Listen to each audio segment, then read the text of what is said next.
When it comes time to start testing the placing of orders in your WooCommerce site, we have a couple different options for how we could go about this. These options have to do with us creating new accounts and creating fake purchases where we're going through the checkout process, but there's never actually any money transaction taking place. One of the first options we have for testing this kind of thing is coming into WooCommerce and under coupons. We could add a new coupon,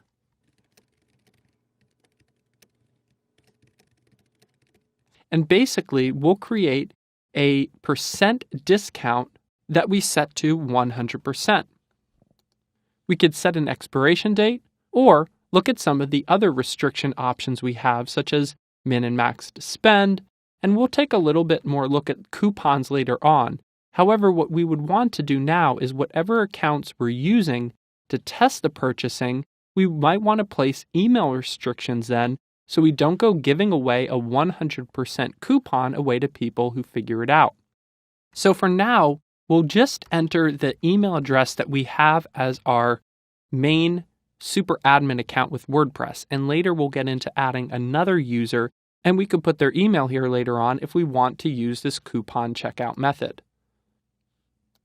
What I realized here is the coupon, this is actually going to be the coupon itself. So we want to do 100% off, all caps, and that will be the coupon that they paste. And then this is what goes at checkout. So if we publish this coupon, come to our site, and you know what, let's take a moment here just to customize this and put our shop as our site homepage.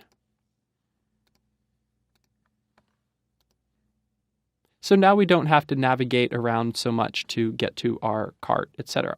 So we'll add a simple shirt to cart, and it looks like maybe I already have one, so I can't add another. So let's go look at the cart. We can see, okay, we have a whole bunch of stuff here. Let's clear it out so that we only have one item for now.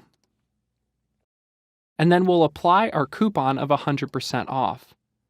When we apply that coupon, we should see that the order total comes to 0, and we could then proceed to checkout. So that's one way to balance out everything to 0, and then when you do the checkout process, it will be a lot simpler because you could simply click to place order and it should go through without entering any billing information.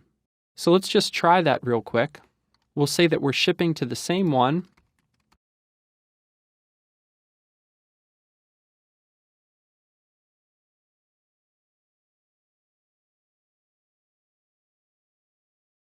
Okay, so we've got our basic information in, keep it at free shipping so there's no extra charge, and click place order. We could see that we now have the order placed and we had a full discount, so everything is processed and good. Now we have another option here, and if we come under WooCommerce settings and click on checkout, we can enable cash on delivery. And what cash on delivery means is that you pay when the product is delivered.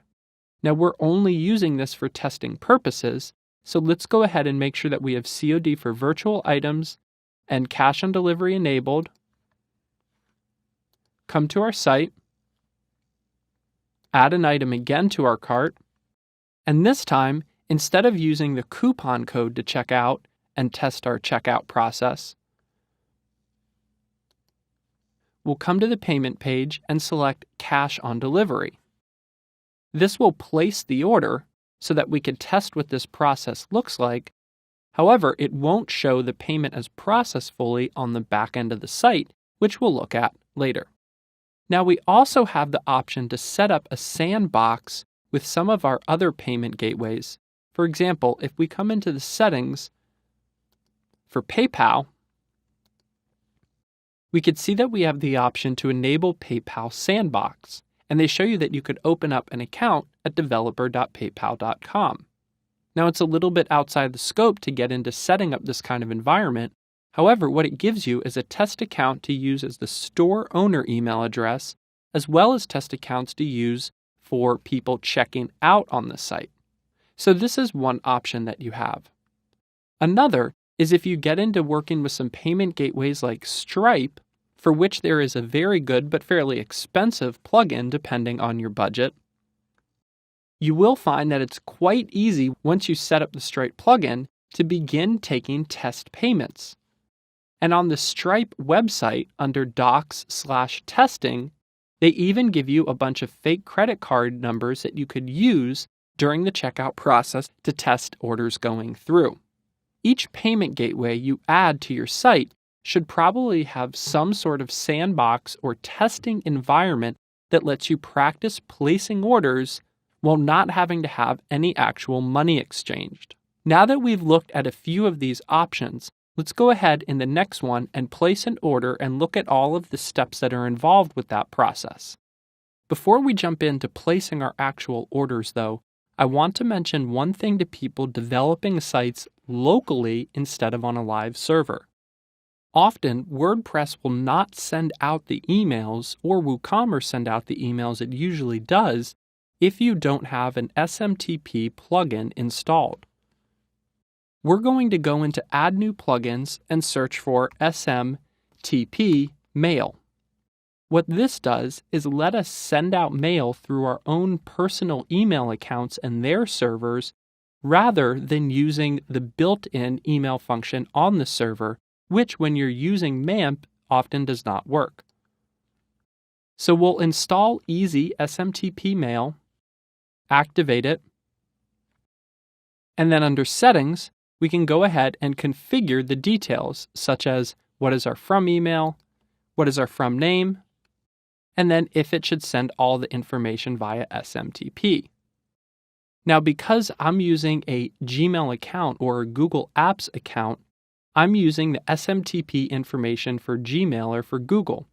However, if you're using a different email provider, you would simply look up the SMTP information for that email provider and enter it in as you would see it here. Again, it gives you some hints based on what Google's default data is. Once we save these changes, we could try sending a test email to ourselves to make sure that this is working. It'll give us the results of sending out that test email here, but of course you'll want to go into your own email account and check to see that you do get that test email as well. It will end up looking something like this. Now that we know that this is configured properly, we can be sure to get the emails that go out with our product orders, which is something we want to pay attention to both in how they're designed and how they're phrased.